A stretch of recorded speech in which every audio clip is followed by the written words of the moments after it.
ভাই মুর্শিদ জানতে চেয়েছেন, ছেলেরা নার্সিং পেশায় নিয়োজিত হতে পারবে কি? আর নার্সিং পেশায় আমাদের দেশে নারী পুরুষ উভয়ই একসাথে কাজ করতে হয়, এই সম্পর্কে ইসলাম কি বলে? ইসলাম এমন একটি জীবন ব্যবস্থার নাম যেখানে প্রশ্ন করলে এমন কোনো বিষয় নাই যে উত্তর পাওয়া যায় না। ভাই মুর্শিদ, যদি আপনার ইসলামিক দৃষ্টিকোণ থেকে দেখেন আর যে পেশার কথাটা উল্লেখ করেছেন, নার্সিং পেশা একটা মহৎ পেশা, মানব সেবার কাজ, মানব সেবা অনেক বড় সওয়াবের কাজ।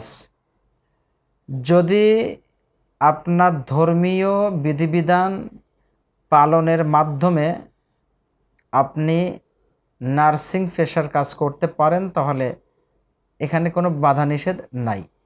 তবে যদি এমনটি হয় যে আপনি নার্সিং পেশায় যাওয়ার দ্বারা অন্য কোনো মহিলার সাথে কাজ করতে হয়, যেখানে পর্দার লঙ্ঘন হয়, আপনার চোখের হেফাজত হচ্ছে না, ইমানের খতরা তৈরি হতে পারে, তাহলে সেই ধরনের কাজ থেকে নিজেকে দূরে রাখাটাই বাঞ্ছনীয়। তোমরা যা জানো না তা তোমরা জেনে নাও। আল্লাহ সুবহানাহু ওয়া তাআলা এই মর্মে বলেছেন, ফাসআলু আহলা যিকরি ইন কুনতুম লা তা'লামুন।